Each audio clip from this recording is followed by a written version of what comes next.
కేసీఆర్ కళ్యాణ లక్ష్మి పెట్టిండు. ఏ కేసీఆర్ 1,16,000 ఇస్తుండు, మేము రాగానే తులం బంగారం కలుపుతాము అన్నారా?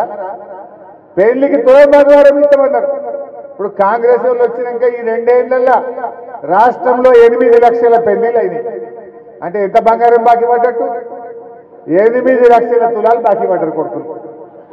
ఇప్పుడు కాంగ్రెస్ ఎవడన్నా వస్తే ఎవరింట్లో ఆడవిళ్ళ పెళ్లి అయితే వాళ్ళు తులం బంగారం తెచ్చినాకనే ఓటు అడుగుమని చెప్పాలి. ఆ బాకీ కార్డు ఇచ్చి రావాలి ఇంటింటికి. తులం బంగారం రాలే.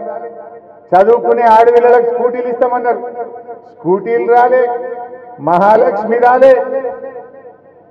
బెల్ట్ షాపులు మాత్రం ఫుల్ వచ్చినాయి, ఫుల్. బతుకమ్మ చీరలు బంద్ అయిపోయినాయి. మా తమ్ముడు చెప్పినట్టు బతుకమ్మ చీరలు బంద్ అయినాయి. స్కూటీలు ఎగబెట్టిండు. మహాలక్ష్మి పేరు మీద మహా దగా చేసిండు. మరి అదే విధంగా వడ్డీ లేని రుణం వస్తలేదు. ఆడపిల్లలకు ఏ ఒక్క పథకం కూడా అమలు చేయలేదు. చెప్పుడు మాత్రం మహిళల్ని కోటీశ్వర్లు చేస్తా అంటాడు. కోటీశ్వర్లు మాట దేవుడెరుగు. పిల్ల పెళ్లి చేస్తే కళ్యాణ లక్ష్మి చెక్ ఎప్పుడు వస్తుందంటే కడుపులకే పిల్ల పుట్టినాక వస్తుంది. కేసీఆర్ ఉండగా 1 రోజులు ఇచ్చిండు, కానీ రేవంత్ రెడ్డి వచ్చినాక తులం బంగారం దేవుడెరుగు కానీ పిల్ల పుట్టినాక వస్తుంది. అంటే గట్ల జరుగుతుంది రాష్ట్రం. ఇవాళ బెల్ట్ షాపులు, ఇక ఇప్పుడంటే జోరుపేటలో కూడా బ్రీవరీ పెట్టారట, సంగారెడ్డిలో బ్రీవరీ పెట్టారట, నారాయణఖేడ్లో బ్రీవరీ పెట్టారట, జైరాబాద్లో బ్రీవరీ అట. బ్రీవరీ అంటే ఏంటి? బీర్లు తయారు చేసి అమ్మే దుకాణం పెట్టారట. ఇక తాగుడు తక్కువైంది, ఇంకింత తాగుర్రి ఊగుర్రి నాకు గల్లెపెట్ట నింపుర్రి అంటుండు. అప్పుడేమన్నాడు? కాంగ్రెస్ వస్తే బెల్ట్ షాపులు బంద్ చేస్తాం, కాంగ్రెస్ వస్తే మద్య నియంత్రణ అమలు చేస్తాం. కానీ ఇప్పుడేమంటుండు? ఎక్సైజ్ లో మీటింగ్ పెట్టి ఈ నెల తక్కువ అమ్మినవు నిన్ను సస్పెండ్ చేస్తా అంటుండు, మాల్ తక్కువ ఎత్తినవు ఈ నెల నిన్ను ట్రాన్స్ఫర్ చేస్తా అంటుండు. అంటే బాగా మూడు అంటుండు. ఎక్సైజ్ లో రివ్యూ మీటింగ్ పెట్టి బెదిరిస్తుండు మాల్ తక్కువ అమ్ముతాయి. ఇగో ఇది రేవంత్ పాలన. చెప్పిందేమో నేను బెల్ట్ షాపులు బంద్ చేస్తా, ఇప్పుడేమో గల్లీకి ఒక బెల్ట్ షాప్ పెట్టు, ఊరికొకటి కాదు గల్లీకొకటి పెట్టుండు రేవంత్ రెడ్డి. అంటే ఆడపిల్లల మెడల్లో పుస్తలు కూడా నింపేటట్టున్నాడు ఈ రేవంత్ రెడ్డి. తాగుబోతుల తెలంగాణ చేస్తుండే ఈ రేవంత్ రెడ్డి. ఏం సంగతి అని అడుగుతా ఉన్నాను. ఏ విషయంలో అమలు చేసిండు? మా నిరుద్యోగ యువతకు 2 లక్షల ఉద్యోగాలు ఇస్తా అన్నాడు. ఒక్కటే ఏడాది ఇచ్చినాడే. 2 లక్షలు కాదు కదా, 20,000 కూడా ఇవ్వలేదు. కేసీఆర్ ఇచ్చిన వాడికి కాగితాలు మంచిండు గంతే. 20,000 ఉద్యోగాలు కూడా ఇవ్వలే. అంతా మోసం చేసిండు. మోసం చెయ్యండి ఎవరిని? విద్యార్థి భరోసా కార్డు అన్నాడు, విద్యార్థులను మోసం చేసిండు. 2 లక్షల ఉద్యోగాలు అన్నాడు, నిరుద్యోగ యువతను మోసం చేసిండు. 15,000 రైతు బంధు అన్నాడు, రైతుల్ని మోసం చేసిండు.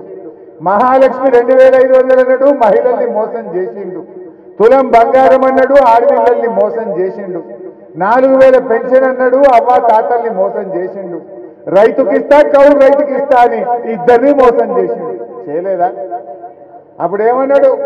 రైతు బంధు నేను రైతుకిస్తా కౌలు రైతుకిస్తా, కౌలు రైతుకిస్తా అని రైతుకి ఎగ్గొట్టా, రైతుకిస్తా అని కౌలు రైతుకి ఎగ్గొట్టా. ఈయనది ఈయనకే ఆయనది ఆయనకే అన్నాడు. కుర్చీలో కూర్చోగానే ఏమంటుండు? అది మీరే చూసుకోవాలి, మీరే మా దగ్గర రావద్దు, ఒకరికే ఇస్తాం అంటే అంత మోసం. ఎలక్షన్ల ముందు రజనీకాంత్, ఎలక్షన్ అయినాక గజనీకాంత్. మొత్తం మారిపోయింది సినిమా, సీన్ రివర్స్. ఒక్కటన్న మాట మీద నిలబడ్డా.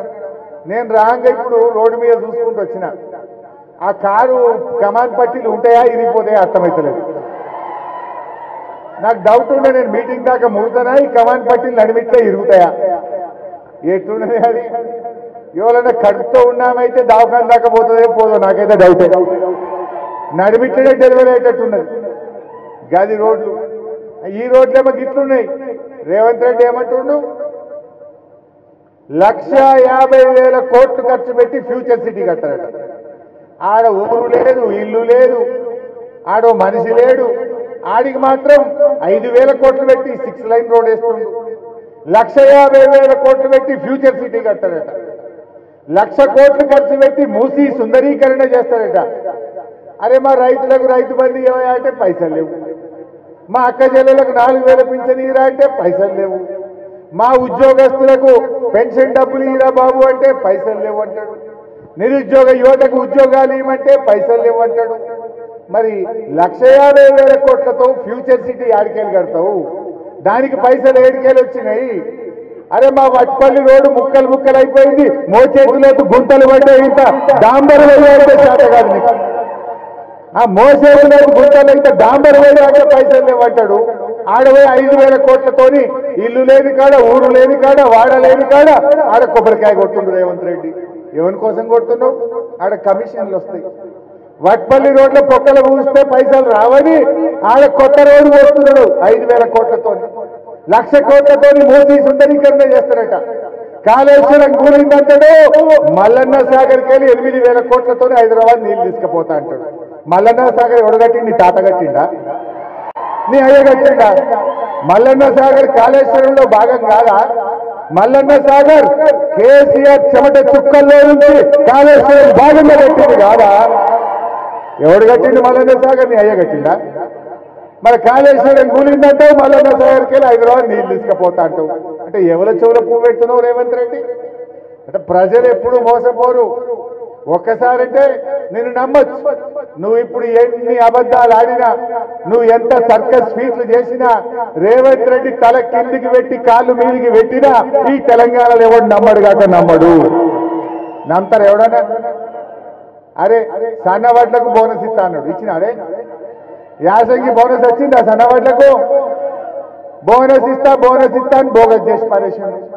మొన్న యాసంగి పంట సన్నవడ్ల పైసలు 1,300 కోట్ల రూపాయలు రైతులకు రావాలి. యాసంగి పైసలు రాకనే పాయే, ఒక వారం అయితే ఇప్పుడు వానకాలం వడ్లు రానేవట్టే.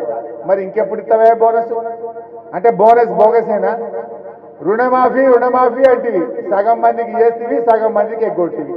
సగం కూడా రాలే. 47% మందికి రుణమాఫీ అయింది, 53% మందికి రుణమాఫీ చేయలేదు రేవంత్ రెడ్డి. కేసీఆర్ గారు 33,000 కోట్ల రుణమాఫీ చేస్తే రేవంత్ రెడ్డి చేసిన రుణమాఫీ కేవలం 19,000 కోట్లు మాత్రమే. సగమే చేసిండు. చాలా మంది రైతులకు రుణమాఫీ కాలే ఇయ్యాల. పాపం ఆశతో ఎదురు చూస్తున్నారు.